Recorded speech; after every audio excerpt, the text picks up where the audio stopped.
President Trump will hold a high-stakes phone call with both Russian President Vladimir Putin and a separate phone call with Ukrainian President Volodymyr Zelensky later today. And Special Envoy Steve Witkoff is optimistic about these talks. I believe that the president is going to have a successful call with Vladimir Putin. They know each other. The president is determined to get something done here, and hopefully, if he can't do it, then nobody can. This comes on the heels of Russia launching one of the largest drone barrages of this war, deploying 273 drones into Ukraine. U.S. Ambassador to NATO Matt Whitaker joins me now. Mr. Ambassador, thank you so much for joining us ahead of this 10 a.m. phone call. So do you think that Vladimir Putin is stringing President Trump along here regarding these peace talks, or is there a real path forward? And if so, how will the president be able to tell during this phone call? Well, good morning, Carly. It's good to be with you.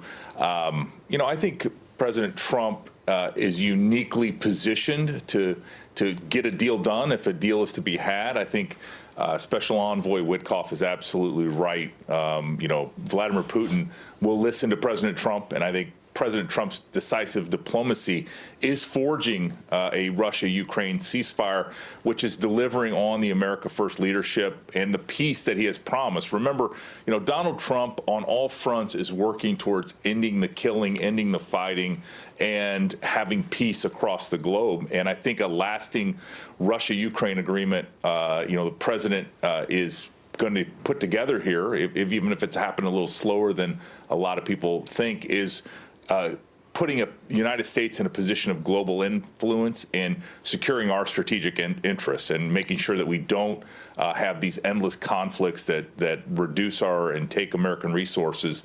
And so I think we're in a good position, Carly. So after this phone call with Vladimir Putin, he's then going to hop on a phone call with the Ukrainian president and then hold another phone call with Volodymyr Zelensky and NATO leaders, which is where you come in. How significant will that phone call with NATO leaders and Vladimir Zelensky be? Yeah, obviously, this war is a hot war on the European continent. I think a lot of people didn't think we'd see something like this after World War II. But here we are again with about 5,000 young men and civilians dying every week on the battlefield and as a consequence of this war. And so, getting our European allies on board, obviously they've formed the Coalition of the Willing, which is talking about peacekeeping and making sure that the war doesn't fire up again after this ceasefire is hopefully agreed to very soon. And so, all these calls are important, but certainly the call with Vladimir Putin, who said he was going to show up last Thursday in Turkey and didn't show up. I think, this is going to be crucial that President Trump has this call and make sure that Vladimir Putin is committed to peace. He didn't show up, but there were hostages released or at least negotiated upon or prisoners. So that is good news there. Let's move forward to the Middle East. The Trump administration, through Steve Witkoff over the weekend, said that made it clear that the Trump administration's position on Iran enrichment is 0%.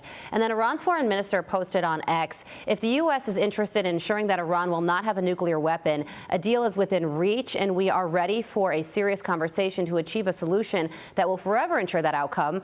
Enrichment in Iran, however, will continue with or without a deal. So where do things go from there with the foreign minister saying that?